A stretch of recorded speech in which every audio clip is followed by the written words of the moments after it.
You have a message. You want to share that message. You want it to be social, to go viral, and spread across the planet. But how do you get started? Tune into Amplify, featuring host Ken Rochon. This show is here to help you take that message and channel it through the most effective marketing techniques to not only be successful, but have a positive impact on the world. Tune in live Monday at 8 a.m. Pacific Time and 11 a.m. Eastern Time on the Voice America Influencers Channel. and get amplified.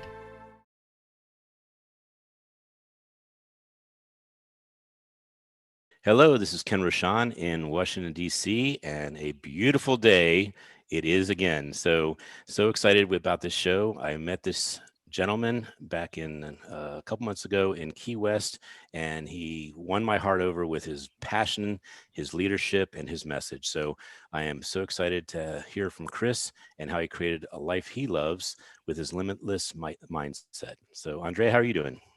I am wonderful. Today I happen to be in Florida, just was at Universal Studios recently, and I'm at an Airbnb. It's a beautiful place. And so a privilege to be able to have an extension so we can record today with Kris and have a wonderful time being with him. Kris Krohn is who we're talking about today, that we met at the Hero Summit with Tim Mai. And I want to thank the sponsors. So let me go ahead and do that. That's opus.finance. That's OPES.finance, the crypto technology and blockchain for the people, by the people. Also bees.social. That's BEES.social, the crypto educational platform dedicated to make sure that everyone has the ability to have access to money and finances and financial literacy with cryptocurrency.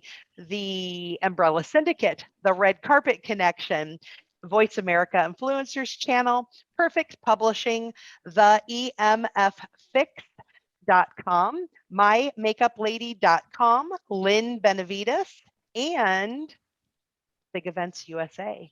And Kris Krohn is our guest today. Anything else, Ken, you wanted to share before I introduce him? Nope, we're good. I want Kris Krohn on the line. We are so good that we forgot to mention the Keep Smiling movement, and that's because we were already talking to Kris about it before the show. The Keep Smiling movement is our charity of choice. That's www.thekeepsmilingmovement.com, a 501(c) dedicated to saving lives through smiles that create a dose of hope. That's dopamine, oxytocin, serotonin, endorphins that give a chance for everyone to help other people every day to live a better life. All right, so our guest is Kris Krohn. Let me go ahead and bring him on camera. And while he's coming on camera, I will go ahead and read his bio to you guys. Hold on just a moment. There we go. All right, Kris Krohn, not only is he this wonderful, great friend of ours now that we just love, he's a real estate maverick, a business coach, an 8-figure influencer, an international speaker, a breakthrough mentor, and a best-selling author who helps people get on the path to wealth through real estate investing, business coaching, and mindset training. He's an expert wealth coach with 5,000 real estate deals, numerous businesses, and a growing influence. And for over a decade, he's mentored thousands of people in creating, managing, protecting, and growing wealth through innovative real estate investment and other strategies. His greatest expertise is found in real estate investing with over $1 billion in deals. And his clients have had exponential, I can't say that word, Ken. Exponential. Thank you. Results using his Extraterrestrial. Extraterrestrial. All of those UFO. really just like beyond the world ones, using his business strategies to make significant money with little time in simple startups. He empowers people to grow their wealth, health, and personal power, and his proprietary breakthrough techniques help people shift out of their limiting beliefs, allowing them to bridge the gap between where they are and the results they want in every aspect of their lives. Sharing his knowledge has become his passion through his books, online content, live experiences, private mentoring, and so much more. He teaches people mindset and skill set needed to create the life they deserve. He holds a bachelor's in marriage, family, and human development from Brigham Young and an honorary MBA from Stevens Heringer. He and his wife, Kayleen, or is it Kaylin? Kayleen, say it correctly for me, Kris. Helen. It's a hard one. Yep. Yes, Kalen, beautiful Kalen. I met her. She's beautiful. I love her. I love her energy. They're the proud parents of 4 beautiful children. That's right. You heard him already pronouncing his wife's name correctly for me, Kris Krohn. Thank you. Welcome to the show. Thank you. Thank you. So, Kris, we have to have you cut back a little bit on all these achievements because the bio is going to get so long, we're never going to be able to hear who you are. You know, do the short one next time. You know what I mean? I didn't know my team sent that long one. No, it's great because you're actually showing what you have in the book, which is that you can have it all, and you've created that. So, I love the fact, first of all, great cover, and Thank you. I love the fact that the price is limitless. Like you can actually Yes. say, how much is this book? And you say, you pick the highest number you can think of, and that's what I'll accept for this book. And I say that in jest, but some books are not worth $20 and some you want your life back. And some books are priceless. And this is a priceless book. And I think you and your team did an amazing job with this book because it's clean. It's filled with tons of great information. Love the layout. Love how you sneak the quotes in on the sides. It's just so well thought out. I also love that you use the formula correctly on making the reader know where you started. Because if you don't know where someone starts, you take for granted they had a silver spoon or they had luck or something just kind of was given to them. And you are no exception to many people that are self-made. The hard stuff helped you actually have the hunger and the grit to be determined. And so I want to start off by saying great choice for first chapter of a dilemma of save your sister, have a regret. And life is full of regrets when you don't take action. So let's start there briefly, but then also back up a little bit and say where you were born and what your childhood was like. All right, sure. Yeah, so I'm actually from the Seattle area, Redmond, Washington, currently today Microsoft Town. And it was a beautiful place to grow up. I'm in love with the nature and the evergreen trees that are there. I served a 2-year Christian mission in Germany after I finished high school. And then I moved out to Utah to go to college. And it was weird. I had been bred my whole life by my parents saying, get good grades and then go to college and everything will turn out great. And man, I stepped foot on that university and something feels wrong. Like this path does not make sense for what I'm supposed to do with my life. And so I blitzed through college, but my college years ended up being less about the education that I received on campus. And it was more about the education that I got off campus that really put me on my path. Okay, so let's go back a little bit to that Germany trip, because that's the 2-year mission. And, Israel has a similar program that they have, but 6 months in the military instead of 2 years. So I think it's really important, though, that you have that journey to adulthood and that you do connect with the world. So I lived in Germany. So I have my first question is, where in Germany were you? So I was in Berlin, and then all of the northeastern parts. I spent most of my time in what was previously East Germany. Yeah, that would not have been easy to do pre-2000, I guess. Yeah. That was 99 to 2001. And, yes. Even decades later, the people there were still feeling all of the generational aftermath of the war. And it was it's the most depressing place I've ever been in my life, many parts of that journey. But it was also a really beautiful dichotomy for me to just witness all the different ways that you can live life. And how do you get gratitude if you don't have some type of perspective on what you might not have? I watched a documentary recently called Machines. I highly recommend it to any family unit in America, especially. These are people that are doing one monotonous motion with a machine that could be doing that for them, except they're too cheap to buy that little piece that would do that. So the person does that all day. And these people, based on their figures, look like they're quite malnourished and that this is their life. And so when you say you blitzed through college, I had that kind of same feeling. It wasn't teaching me about entrepreneurism. It wasn't teaching me about purpose and impact. So what was it that you found out after college? And I got to say, this should be almost mandatory reading for going into college, so you make sure you get all your good stuff. I found that college lacked the real education that people need in the world. Where are the classes that actually teach you emotional self-control? Where are the classes that teach you about getting results instead of working for somebody else? Where are the classes that teach you about money and how to be truly responsible? I'm not talking about budgeting. I'm talking about investing. I'm talking about why the wealthy get wealthy. And our system, even here in America, that is as advanced as a society can practically come in today's day and age, it's anemic completely of all of the basic real life skills that lead to a fulfilling and happy life, because it's all really geared towards career training. I went to college because I wanted to be a doctor. And then after trying to take organic chemistry for the second time and getting a lower grade, I finally listened to my advisor that said, you might be too dumb for that. Or in other words, my path and my genius were literally meant for something else. And so college in the beginning, and frankly, throughout most of the journey, was disheartening and I felt like I was a machine. I felt like I was a cog. I felt like I was being groomed to work inside this system. And there was just a part of me that said, I'd already had a near-death experience in my life. And I was just like, I know I was meant for more. And I'm not going to find it inside these university walls. Well, when you were asking me those questions about where those classes were, I thought you were going to say, well, Ken, where are they? And I don't know where they are. I have never seen them in these. But in your book, you have all the laws. And I know that you have two books. We're going to talk about both books. But this book pertains to me a little more because I'm not in the real estate field as much. I'm in personal development and leadership. So you have chapter 12 through 20. It's a law of attraction, alignment, choice, gestation, faith, harvest, purpose, intuition, connection. I bring those up because all of them are obviously important. They are the wheelhouse. And with all of them, you are leading a more healthy life on wellness and mindset and also spirituality. Which of those laws do you feel is absent the most that people should work on coming out of a pandemic? I really don't think pre or post pandemic, people really understand what it means to manifest. How do you actually pursue and create something that you want? I think society just says, well, work harder or get a second job, and it's going to be money ultimately that will create more options. And there's a little bit of truth to that. But we've got depression right now, especially post pandemic world, at all-time highs.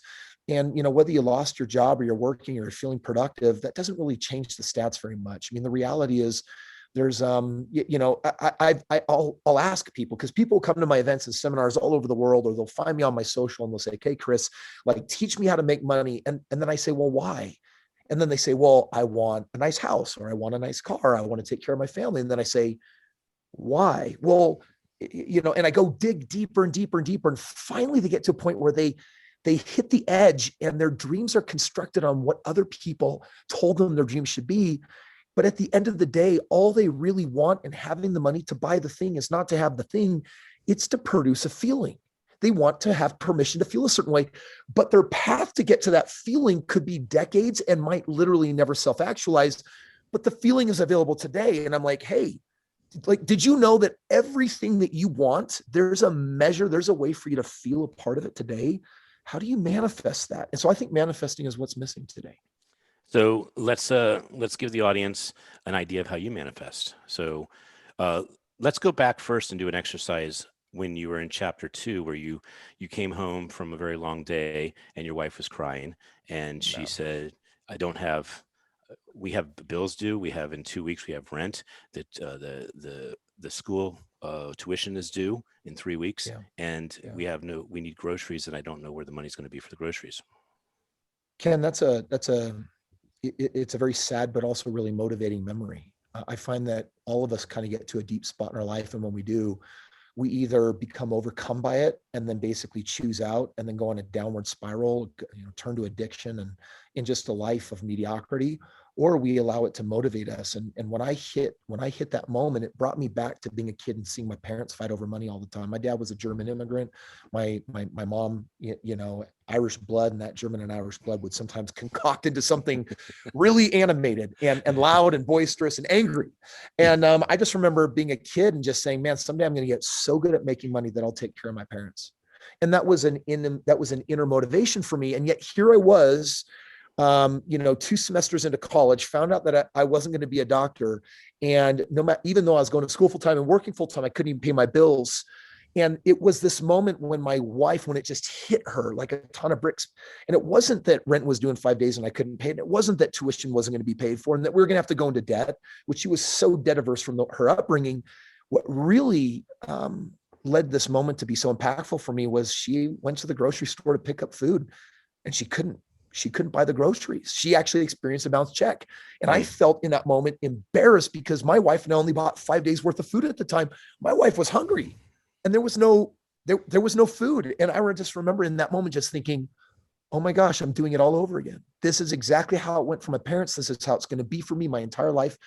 And in that moment, I feel like as a 22-year-old, I went through a midlife crisis and I just snapped and I said, no.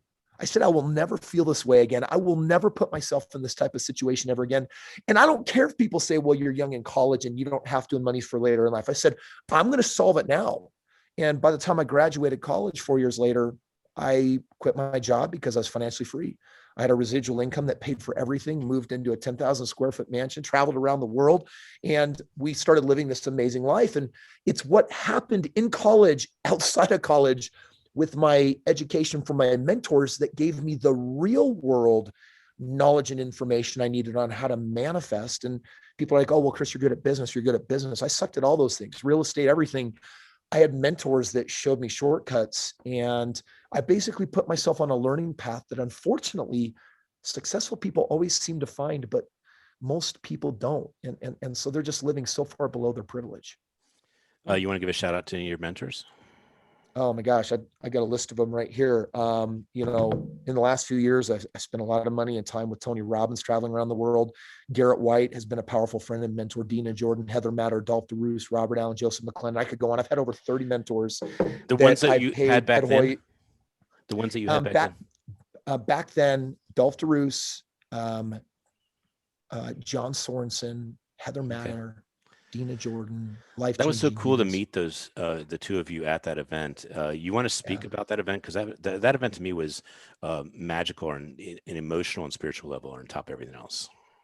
Yeah, I had been invited to be one of the keynote speakers there, and I had no idea that I was going to connect with so many amazing human beings. And the Hero Summit was just a beautiful opportunity in Florida for us to connect. I think at a level so far beyond just a stage. Tim Mai does an amazing job opening up the hearts and minds of people. And there could have been a lot of ego in that room, but everyone just set it on the side and everyone stepped into that invitation. And it meant that we could all really connect and genuinely find pathways to really help each other move forward. And I sent you the book, but that black and white shot, I love who you're being all the time on the stage, but that particular moment was, it was like a Marcus Aurelius kind of feeling, like you were leading a tribe that loves you, but you were loving what you were giving to the tribe to take them up another level. Yeah, that's exactly what it felt like. Yeah, beautifully put. So I wanted to ask you something, and I went blank for a second here. Oh yeah, your children. So I want to talk about your parents and to you and you to your children. So when your parents had some financial challenges, they couldn't teach you abundance. And because you have abundance, you're able to teach your kids as a father and a co-parent how it is to create a life you love. And so that dynamic is actually extremely important to your kids not experience the same hand down of that education you got from your parents. You want to speak to that? Yeah, so it's interesting. I remember when I went to college, I took this this family dynamics course, and Dr. Scoresby gets up in front of the room and he says, every human being on this planet has different skills and abilities and limitations. And that hit me like a ton of bricks, because my parents had raised me and my 8 other siblings as carbon copies of each other. You all must get good grades. You all must work hard. You all must. And there was just but I noticed that me and my siblings all had different limits and abilities. I have a younger sister, Tiffany, who she can sit down at a piano and just make up music right out of her head. It's brilliant. But I'll never forget when she said, "Hey, Kris, how much is a dozen?" And I'm like, 12. Math is not her thing. Like chemistry is not my thing. We're all so different from each other, And I remember that pronunciation wasn't mine, in case you guys noticed earlier. Exponential. Things get bigger, faster, and better. So with my kids, for me, it's all about customizing their education. I'm not I'm not into trying to help my children have what I have. It's not about helping them be wealthy. It's helping them be wealthy. It's helping them really understand what wealth is. And just this morning, we have a special routine every morning.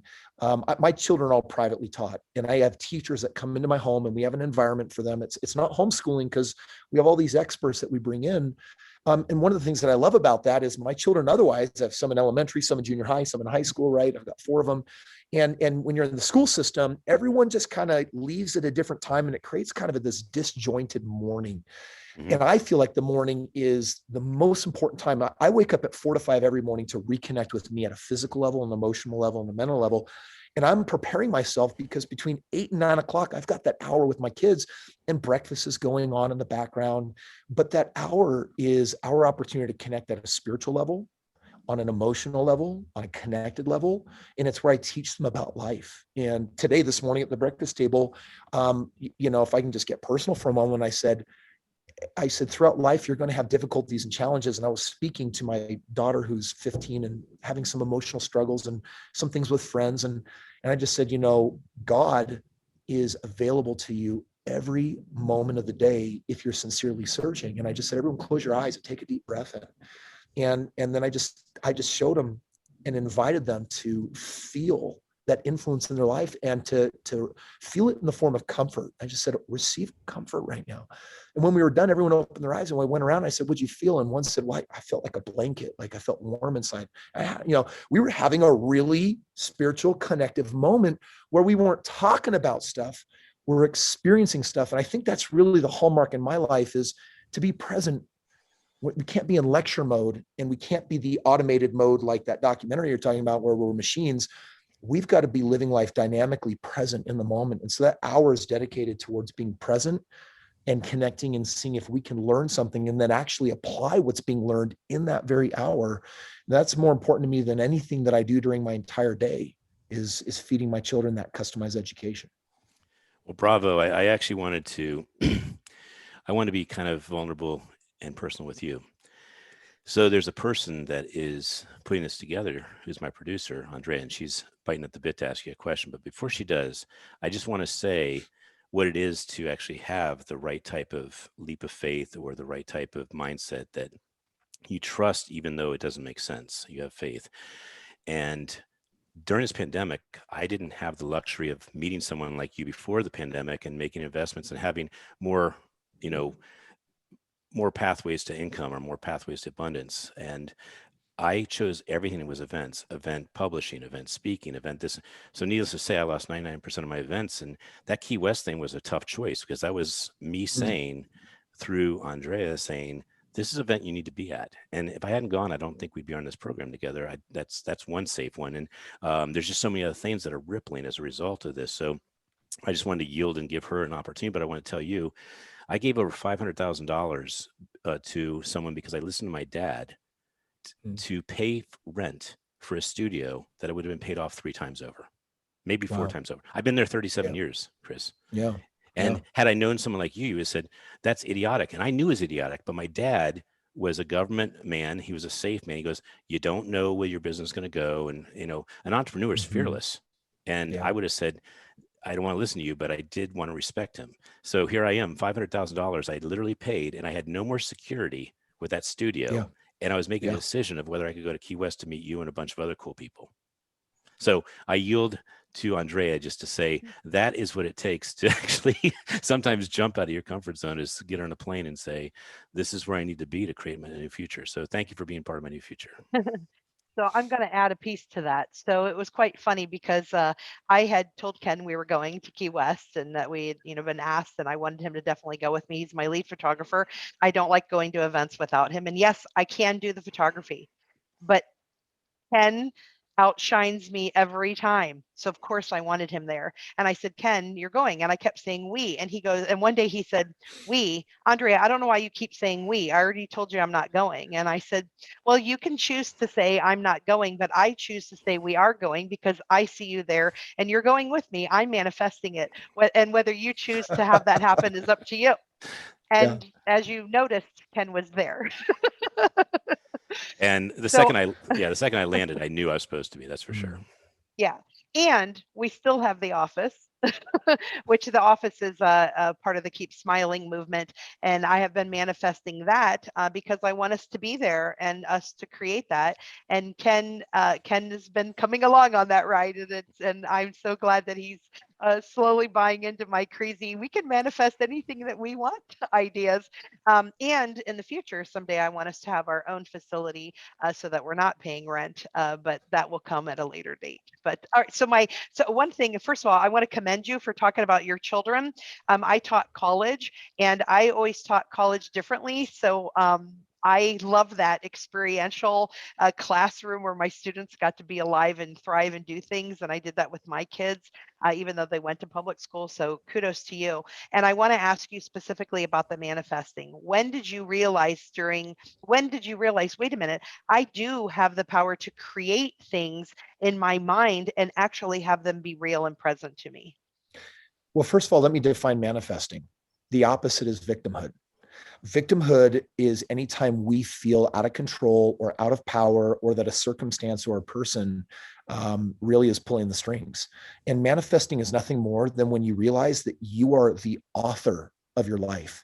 And I think that God has not fated us to just a path. I think that God has given us agency so that we get to choose and create paths like that. We're here to choose. It's probably the coolest thing that we've been given. And it's something that we take for granted. Truth is, most of us are not at choice. Most of us are repeating choices of our past. And so this whole journey of manifesting for me, it actually started part of that transformation when I was in college. I was actually playing racquetball with my brother-in-law, and I had played the sport and he hadn't, although he's super athletic. And so the first couple of months we played, I kept beating him until he got better. And because he was more athletic, he got to the point where he just kept beating me. And I remember getting to the point where I was frustrated. We would play every Wednesday and I'd lose 3 games. And this had been happening for months. And one of my coaches had taught me about the law of attraction and manifesting, and what we think about is what we bring about. And I said, well, wait a second here. You're telling me that the thoughts that I'm thinking have some level of control on my outside world? I said, bullcrap. He said, test it. So I decided to do a little practical application. I would go to the court 30 minutes early, and I would just swing the ball against the wall. And I would tell myself, perfect serves, perfect hits, perfect placement, perfect serve, perfect hits, perfect placements. That very day, I played my brother-in-law and I smoked him 3 games in a row. And I couldn't believe it. It's like, no, I got lucky. Do it again next week. Next week, I beat him all 3 games. Next week, I beat him all 3 games. Next week. And all of a sudden I realized something, that there's something to this connection between controlling the 60,000 thoughts a day and how over time we can gestate and manipulate our outside world, where the ethereal becomes in time the material. I don't mean that woo-woo. I'm talking about science. When I wrote the book Limitless, I said, I'm going to put science behind every one of these claims so that people really understand that there's no woo-woo to what we're talking about here. Just this morning, I was on the treadmill with my buddy, and we were striving for new levels. And he was telling me about another friend that he has that kind of just takes joy in hoping that I'll downfall because I have so many good things happening to me. And my friend corrected him and he said, do you understand that Kris fails more than most people on this planet? Because he's constantly striving to achieve things that he's never done before. He fails most of the time, but it keeps moving him higher and higher on that escalator. And so this whole idea of manifesting, I think there's a, I think someone once said that the most important day of your life is when you're born. The second most is when you figure out why. Well, for me, the second most important day is when you wake up from victimhood and realize you're in control of this whole thing, and that you may not be able to control other people, but just by virtue of taking complete and extreme ownership and accountability for your own life, all of a sudden, all the rules change and you can start manipulating the game to win in every dimension, in your health, in your relationships, in your spirituality, personal power, finances, everything. That is amazing. It reminds me of a quote Les Brown said, which is, we're too busy not living our dreams because we're busy living our fears. And that is the quote my son's new book is going to be, Kris. It's about overcoming phobias. A 7-year-old writing it. Do you know why I'm having to write it? I know. I love that. That's amazing. That's incredible that you passed it on. Because when you sent me your kid's book in the mail, I'm like, oh my goodness, this is amazing. Yeah, it was almost limitless children's books. Yes. And I recalled a part in the book I just wanted to show you, Kris, this part right here with the finger. I thought that was, I love how many diagrams. A person who's got ADD, man, you get to go page after page. But I'm going to be borrowing some of this with your permission, but I have a book called Diagrams, and I made it for kids because we try to be so verbose, or we hold back all this information because it'd be too hard to explain with words and writing. But diagrams for kids, they can pick this stuff up like that at a very young age. I did this diagram book, and just explaining scarcity and abundance.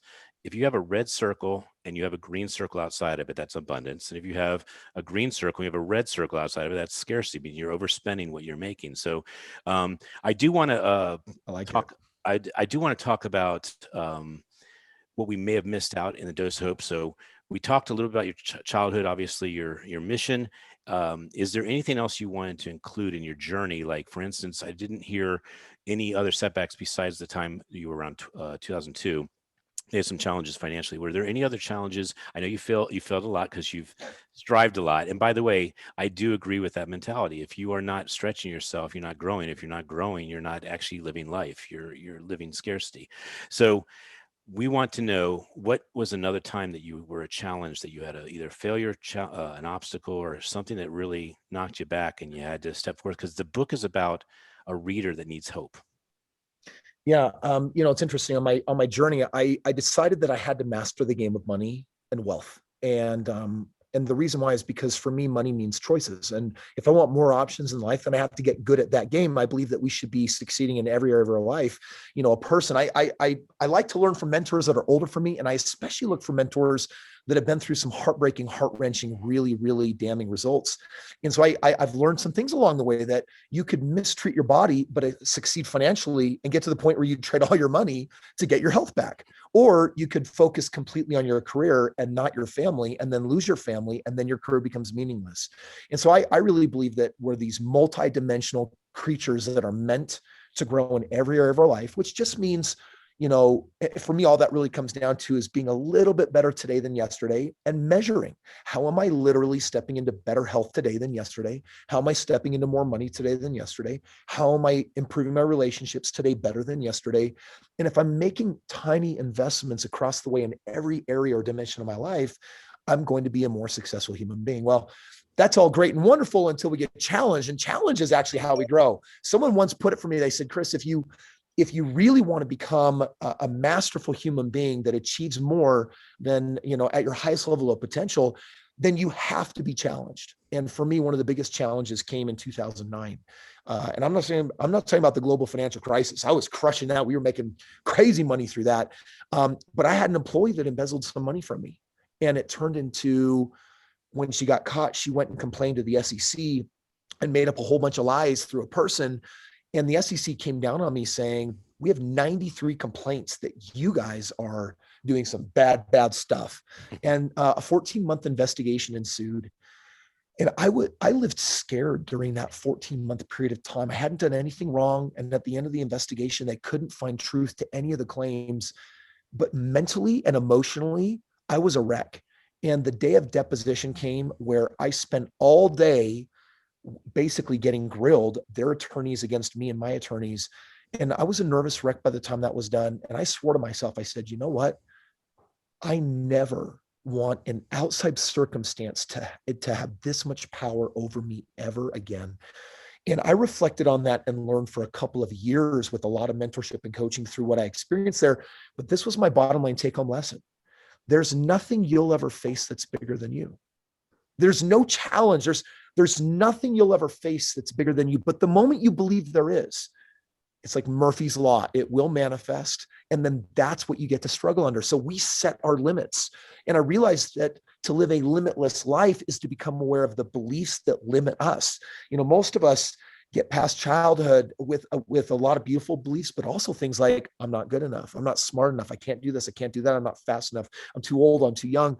And all of these ideas, as we go through life, I learned that our belief system stays with us and never changes, because we don't have a process for revisiting childhood beliefs and deciding whether they need to be upgraded. And the problem with the child being the CEO of your life, who's literally up here sitting at the head of the table calling the shots, is that sometimes when life gets hard, we show up as a 3-year-old, a 5-year-old, an 8-year-old, and we're not equipped to make adult decisions. We're not going to be good at adulting, which means there has to be a way for us to revisit the past and grab the right lesson, because children, they're these amazing observers. They're these horrible, horrible interpreters, and children will interpret, something that they perceive as bad, or maybe it was an actual trauma, and they'll make decisions about themselves that say, I'm not good enough. I'm not loved. I'm not smart enough. I can't handle it. I can't do it.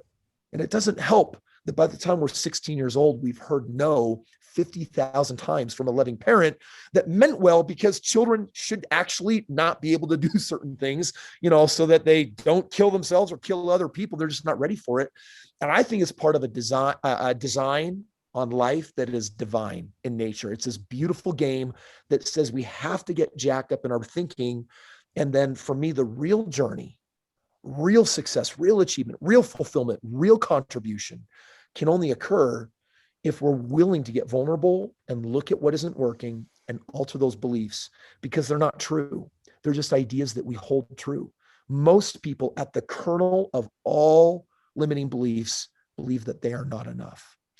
And that produces rage, anger, sadness, depression, every possible negative energy, anxiety that you can dream up.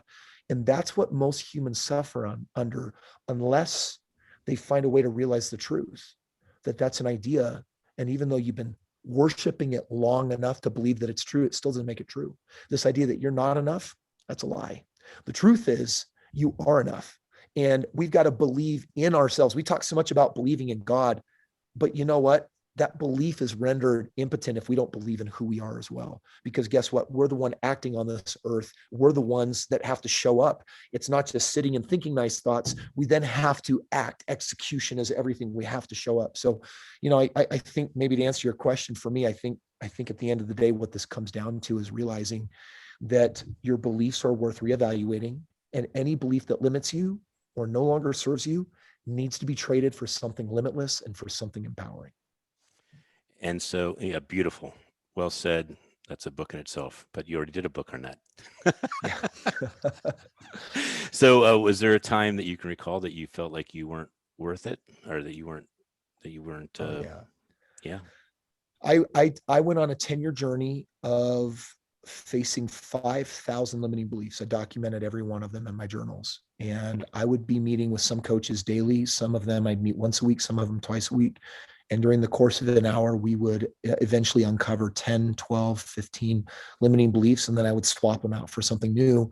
And I literally went through a decade of creating a beautiful mind, a mindset that would allow me to unleash as much of my potential as possible. And, I think on the outside, a lot of people look at me today, and they look at Kris today, but they don't see the earlier version of me. And they're like, oh, wow, Kris is rich. Everything goes his way, more companies, more wealth, more money. Dude, that guy, he's got a six pack. He's healthy. He's fit.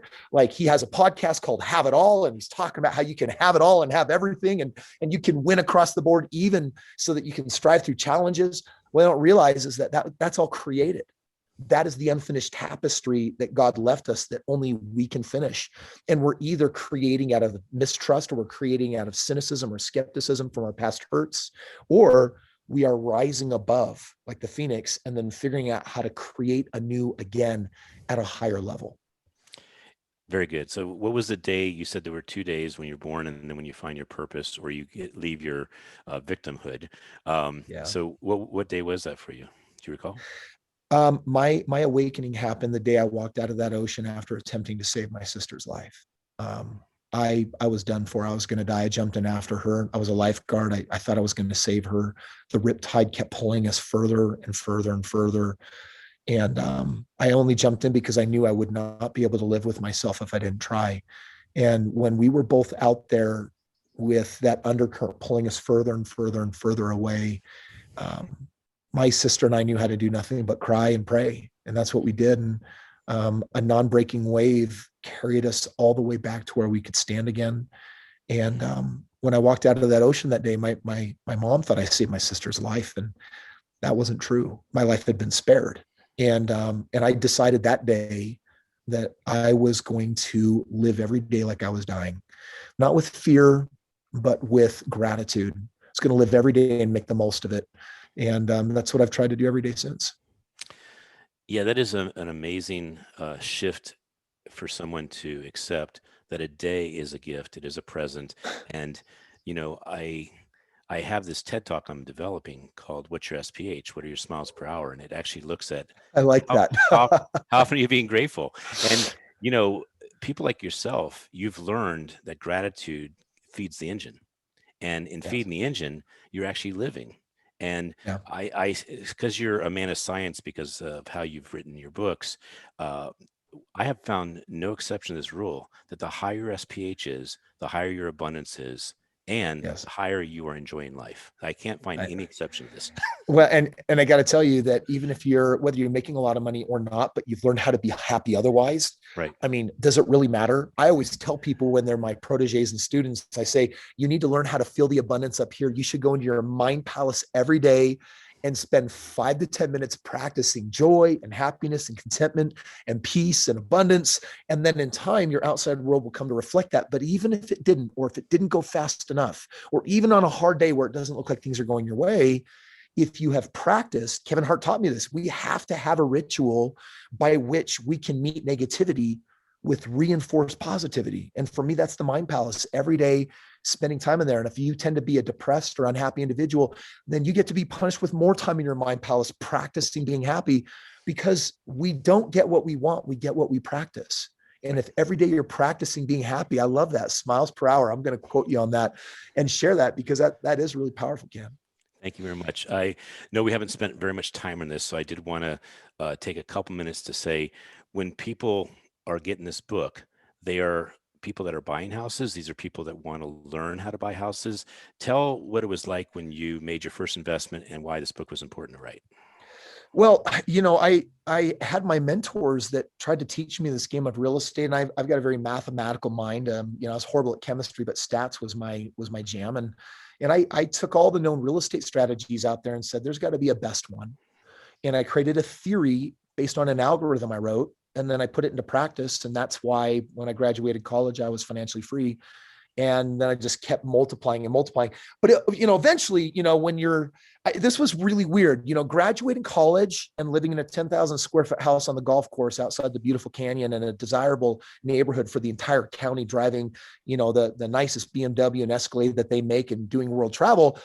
And you're young, and I had a baby face. I couldn't grow my beard till I was like 37 years old. So I looked like a teenager. And so people, friends, even family, people like, dude, are you doing drugs? Like, what's happening, dude? And so, I got to the point where people found out that I was making all this money in business and real estate. And they started asking me, and I was like, man, I'm kind of getting tired of answering the same question over and over again.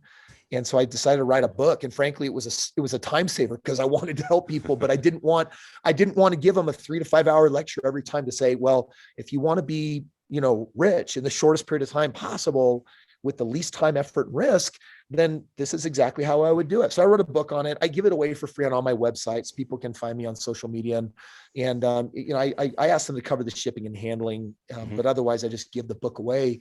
And we don't have to really talk about it a lot, because the reality is it's just a way of making money. And I like how passive it is. And I think I think for the next decade, I think real estate is going to be one of the most intelligent investments, but unfortunately we're not taught that.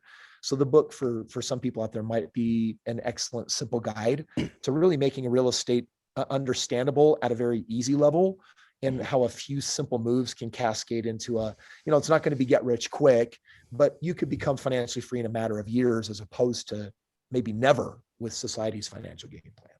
And why no price here? The book's priceless, so can't put a is. price on it. And the reality is I don't sell my books. I mean, you can go to Amazon and buy them, but on most of my, you go to my YouTube channel and click any of the links below, and my stuff's all free. So I haven't made a penny ever selling any of my books. I'm about to release my 5th one. And I believe that knowledge applied is powerful. And so I'm trying to make as much of that available as possible. What number are these? So Straight Path is number 1. And Limitless is number 4. Okay. So there's a couple in the middle there. Okay. Which one's number 1? I'm sorry. This one. The real estate book Straight is number Path. 1. Okay. Because that had a more current, printing date. So I messed up on that. Okay. So So it's just another version, but it's left brain, right brain. It's like, here's how you make money. And then here's the mindset, because the psychology really is more important than the technique. Most people, there's like, show me how. I'm like, well, you gotta fix some of the stuff up here so that you can allow yourself to let that money. And most people have a financial barometer. They want to believe they could make millions. They won't allow themselves to unless they learn how to lift that limit. And it's the fifth book as a teaser. Can you tell me the title, what it's about? Yeah, the book is actually called Have It All, and it's based on the 5 investments for creating limitless wealth. It's basically 5. It's the whole blueprint of what you do with money, and the short of it is, I believe in 1 single-digit ROI, a double-digit ROI, an annual triple-digit ROI, a quadruple-digit, and an infinite ROI. And if I were to financially educate the world on money, I would say, great. Let's stop talking about making money and let's start talking about being a good steward of money, which means that when you put money out somewhere, you're expecting something to come back. What should your rules be for money coming back? Because society's game plan always has your money coming back with a single-digit ROI. Basically, if you're earning 6% across the board between 401ks, IRAs, et cetera, you compound that over 30 years and you'll never be rich. You'll never have even a small fraction of what you need. And so instead I just say, well, actually, here are my standards. And it is possible to earn double digits, triple digits, quadruple digits, and infinite ROIs.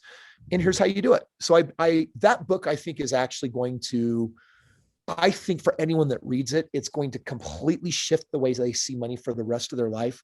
I think they'll become better stewards. And then they're going to say, duh, anyone can be rich. This is stupid. How come this isn't out there? And in bits and pieces it is, but I haven't found it in a message this direct with this blueprint, because it's not my blueprint even. It's literally, if you were, Napoleon Hill's book, Think and Grow Rich, which is a timeless classic that everyone should read, is based on him over whatever 100 years ago, interviewing the most successful people then. If we were to do that today and interview the Mark Zuckerbergs and the Elon Musks and the Bill Gates and the Oprahs, guess what? We would find that the blueprint I wrote about in that book is something they're all following. Most don't know it, but it is what they're doing. So my goal is to basically make sure that no one can ever blame the lack of knowledge on failure. So I noticed you held up 5 fingers for the different investment aspects, right? And this is your 5th book. But I also noticed you have a white reminder. Yeah, but no, I know what it's really for, Kris. It was to remember that you have a 6th book. Let me do this right. A 6th book that is going to be this book. Yes. And the white bandage was to symbolize the white book and the $100. And the $100 we say is donation, but we also give these books to 10 million people is who we want to give them to. Well, more than 10 million people, because everyone needs a dose of hope, and you don't charge for hope. You don't sell hope and you don't charge for it. You give hope to people that need it. And you are, honestly, Kris, such a blessing. And I am so grateful that you took an hour to be with us. I am emotionally connected, like a brother to you. I just hope we can do some really great things together. I have some questions to ask you at the end of the show, which is right now. But I just want to say that to you because you're just such an amazing guy, and you're going to make me a better father. You're going to make me a better leader. And I look to people like you to channel and be the conduit of what my game is, which is smiles. And you're creating smiles when you create better fatherhood, better leadership, better abundance, better mindset, et cetera. So thank you. And that is so important that you get that you are a ripple effect to so many people. And my only mission is to take people like you and amplify you. If you look at the back of our cards that keep smiling, the back says we amplify goodness, and you are totally goodness, man. So thank you. I do. I appreciate it. And by the way, Ken, I'm happy to be a part of the book. I'm happy to, help contribute in any way that can provide doses of hope for people everywhere. Thank you, sir. So we have 5 quick questions that are typically the conclusion of the chapter, and your team obviously will be able to have access to this as well. So number 1 is a book or books that changed your life. I'm just going to stick with Think and Grow Rich for right now. I think that's foundational for everyone. Awesome. Yeah. Andrea? What's a song that really gets you jazzed up and moving? Just about everything by One Republic. Their messages is always, it's powerful, it's positive, it's empowering, and it's got a good beat. And that song they did with Kygo. Whew, awesome. Good one. A movie or movies that inspire you? I'm refusing to answer that. I don't want to inspire anyone to watch movies. I think that we've got to be out there living. Okay. Yeah. So your favorite Clubhouse membership. I'm just kidding. Come on now. You know me. I know. Well, when you said that about movies, I had to go to Clubhouse. I don't do that either. I know you don't, man. That was so funny when you said that. And I was so agreeing with you. All right, Andrea. When you were a child, what did you want to grow up and be? I wanted to be a doctor. I wanted to help people. Glad Good. you do it another way. Yes, you do. So we're going to go with someone that you hope to meet that you haven't. Oof.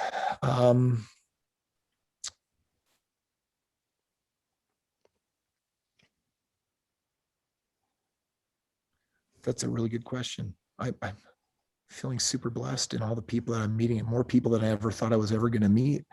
While you're thinking, I just want to. I don't.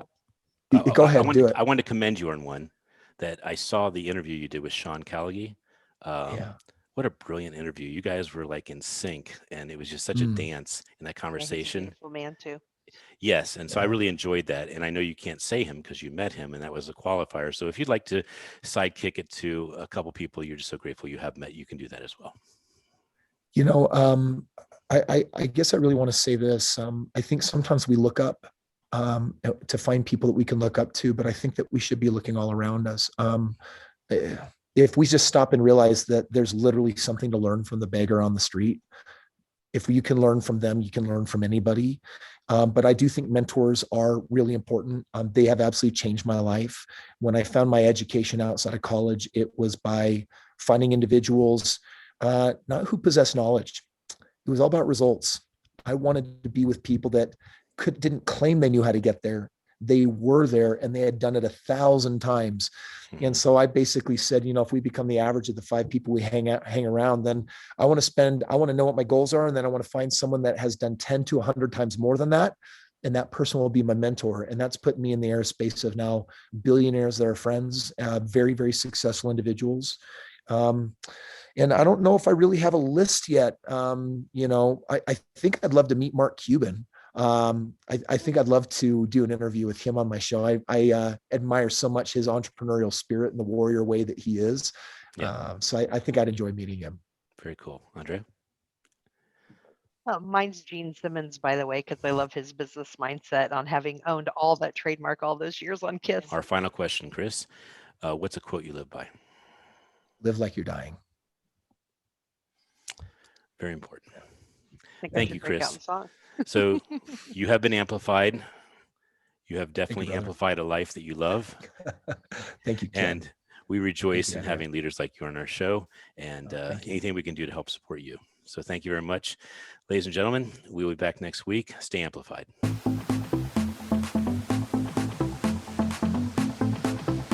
We hope you've enjoyed this week's edition of Amplified. Be sure to join Ken Rochon again next Monday at 11 a.m. Eastern Time and 8 a.m. Pacific Time on the Voice America Influencers Channel.